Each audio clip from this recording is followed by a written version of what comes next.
Dilcia Mejias was a vibrant 16-year-old girl, daughter of Honduran immigrants. Dilcia had dreams of one day working as a flight attendant or police detective, a career that mirrored her natural curiosity and desire to explore the world. She was described as focused, sensitive, and protective of her dog, Rocco. Her aunt, Vilma, described her as a happy, sensitive girl. Her ex-boyfriend at the time, Richard Gonzalez, said of Dilcia, "She was such a sensitive person. If she saw a movie and it was sad, she cried." She lived in a mobile home with her mother and stepfather, Raul Mata, and was a student at Miami Beach Senior High School.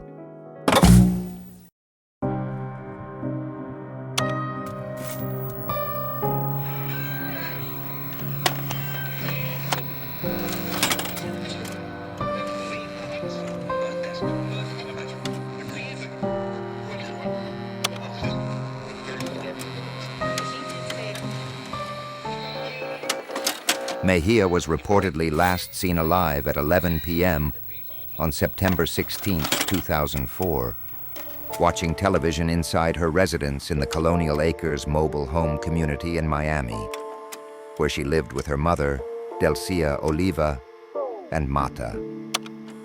Her mother allegedly left the home for work on the morning of September 17th at 5:30 a.m., but did not check on her daughter. Sometime after 9:15 a.m., police received a call from Mata, who said he had just gotten home and discovered Dilcia's body with a slash wound on her neck. "We need someone to come here," he told the dispatcher. My daughter. Somebody killed my daughter." We need someone to come here. My daughter, somebody killed my daughter." On the morning of September 17th, 2004, Dilcia Mejias' body was found inside her bedroom in the family's mobile home in North Miami-Dade. She had been brutally murdered, her throat slashed deeply. The scene was a gruesome one, with no signs of forced entry, suggesting that the attacker was someone who had easy access to the home. Police described the home as orderly, with no evidence of robbery or ransacking. Her body was discovered in her bedroom, which appeared largely undisturbed aside from the horrific injury she sustained. The cut to her throat indicated a personal and violent attack, pointing to a potential suspect who knew her well. Raul Mata, her stepfather, was the one to call 911, directing officers to her body. He remained present at the scene when the police arrived, but something about his demeanor and his visible injuries, including scratches on his neck and arms, raised suspicion. Officers noticed a significant amount of scratches and bruises on Mata's left forearm and inner bicep, police said. Also, his right thumb showed signs of swelling, the warrant said, suggesting he had been in a physical fight. Mata claimed he'd fallen on Dilcia's dresser while calling 911, the warrant said. However, he provided explanations for the scratches that the investigators could not initially disprove.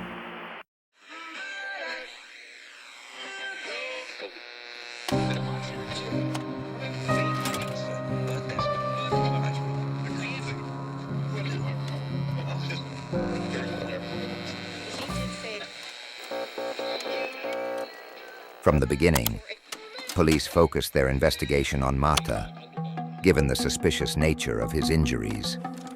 Police would come to learn about the strained relationship between Mata and Dilcia. However, despite these warning signs, there was insufficient physical evidence to connect him to the crime at the time. Investigators collected evidence from the scene, including samples from under Dilcia's fingernails. Although it was clear that a struggle had occurred, forensic technology in 2004 was not advanced enough to draw any definitive conclusions from the DNA evidence available. This lack of immediate, clear-cut forensic results allowed Mata to stay a free man. One theory offered by friends was that Dilcia's death was somehow related to a fight she got into in school a few days before her death, in which she was suspended. But school officials said Dilcia was a good student who stayed out of trouble, and police said they weren't focusing on the fight. At this point, it doesn't appear that would be related in any way, said Del Castillo. Authorities also failed to fully act on the claims made by Dilcia to her school counselor. These reports were later confirmed in court documents, which revealed that Dilcia had accused Mata of making sexual advances. Yet without solid forensic or physical evidence linking Mata to the crime, he remained free.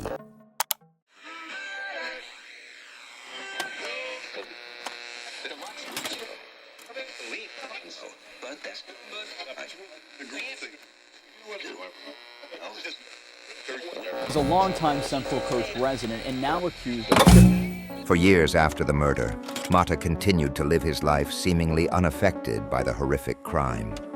He relocated to California, where he remarried and had another child, attempting to leave his old life and the suspicions behind him.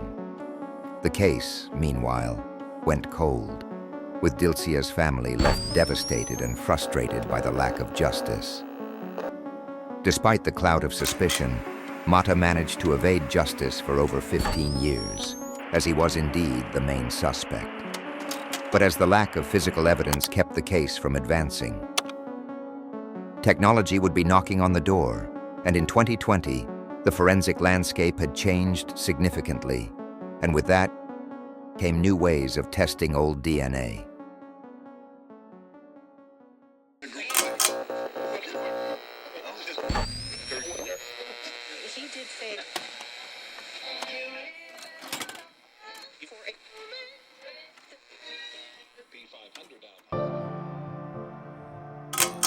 Nearly 16 years after the crime, in 2020, the Miami-Dade Cold Case Unit decided to re-examine the evidence using more advanced DNA testing methods. The DNA samples collected from under Dilcia's fingernails, which had been preserved from the original investigation, were sent for analysis. Thanks to modern forensic advancements, investigators were finally able to match the DNA under her fingernails to Raul Mata. Is a longtime Central Coast resident and now accused of killing his 16-year-old stepdaughter. This discovery was critical, as it indicated that Dilcia had fought back during the attack and had scratched Mata in the process. This new evidence led to the issuance of a warrant for Mata's arrest, 16 years after the murder.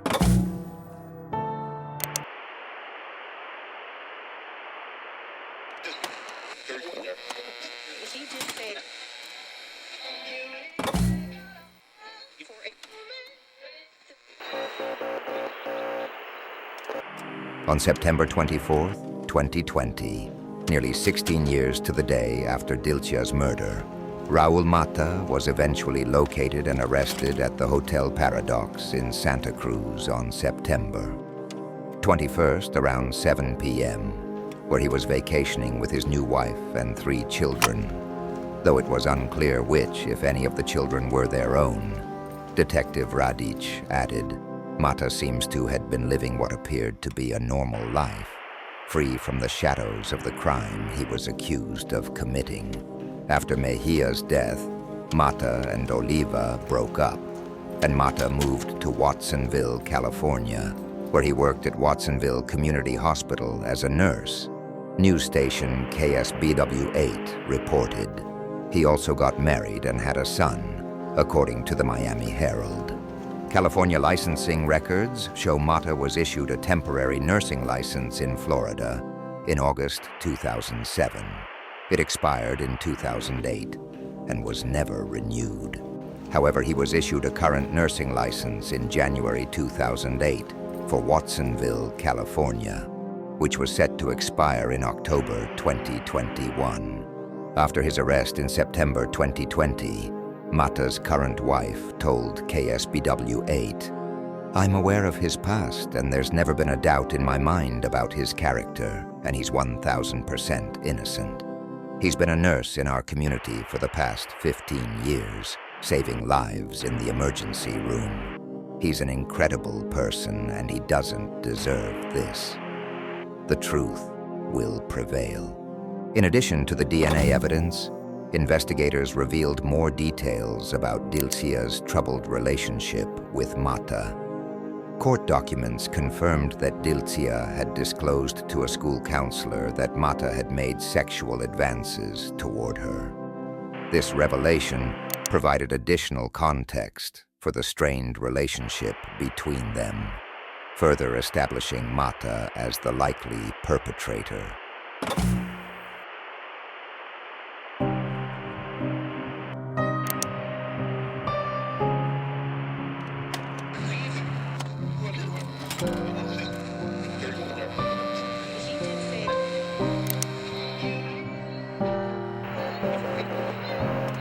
Mata's arrest brought a wave of relief to Dilcia's surviving family members, including her cousin, Trinidad Gonzalez, who described the arrest as lifting a huge burden.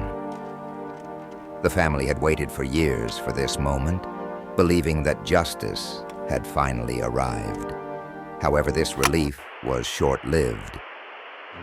Before Mata could be extradited back to Miami to face trial, he took his own life in jail.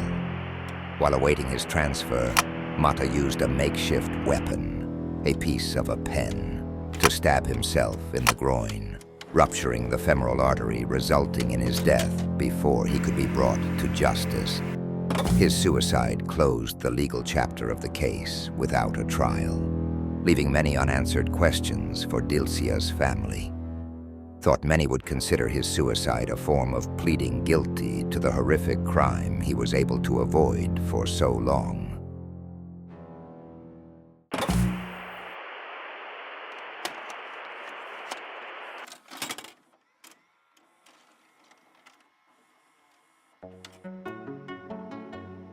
Though Mata's death in custody prevented a full trial, the DNA evidence and the arrest itself gave Dilcia's family a sense of closure. Miami-Dade State Attorney Catherine Fernandez Rundle spoke to the media, emphasizing that cases like Dilcia's show the importance of persistence and advancing forensic science in solving cold cases. This case also highlights the tragic consequences of missed opportunities in investigations, such as the failure to follow up on Dilcia's accusations against her stepfather. It stands as a reminder that cold cases are not always forgotten, and that justice, though delayed, can still be pursued. This case is really personal to me because I went to high school with Dilcia. Dilcia sat behind me in social studies. She was an incredible girl. She was super soft-spoken. She had an incredible smile, really funny laugh. From what I remember, she had opened up to the counselor at the time, and there was whispers between her friends and, people who were close to her that she had been complaining about something. In the end, the tragedy happened, and I think everyone knew that it was her stepfather. I remember just thinking about, what happened, how could it happen, how could this guy not be in jail, and just time just kept passing on. And I remember, it was around 2020, I just remember hearing the news, and I couldn't believe it that, finally forensics got advanced enough that we could really put the nail in the coffin for this guy and really get him. I remember seeing the video and just jumping into group chats with my high school alumni and just talking about her case. And I followed the case through and through. And the reason why this case is so special to me is because she inspired me to do this channel. This channel is inspired and dedicated to Dilcia because Dilcia is the reason why I got into forensics, I got into genealogy, I got into true crime, I got into, everything is because of her. I got the idea that I wanted to learn how to make videos and do all the things that, murder doc YouTubes do. So these couple of years I've just been watching nonstop videos and just being immersed in it, and I fell in love with it because of her and because of the tragedy. So she definitely inspired me. She inspired this channel. This whole channel is dedicated to her and just giving these victims a voice and not letting their memory die. Something that I did see and that inspired me to do this channel, I'm ranting, but was that I didn't see her case in a lot of these channels, these big channels. No one has really covered her. So that really inspired me throughout the years to really push out this video. So I wanted this to be my first video, but I took a time to kind of learn with the Angie case. So thank you, Dilcia. You won't be forgotten. I hope I did justice to your case. And I'm so glad I didn't cry through this outro, because the first take, I cried so much I had to recut it because I could not put that out on YouTube. Anyways, if you heard all of this, thank you. I love you. I can't believe you heard all that ranting, but I appreciate you. I'm going to be posting videos every week. At least try to every week. Just like this. Cold cases, solved, not solved, whatever. And if you like it, please think about subscribing and liking and commenting. If you think there's a case that I should cover, please let me know. Thank you. Until next time, stay safe.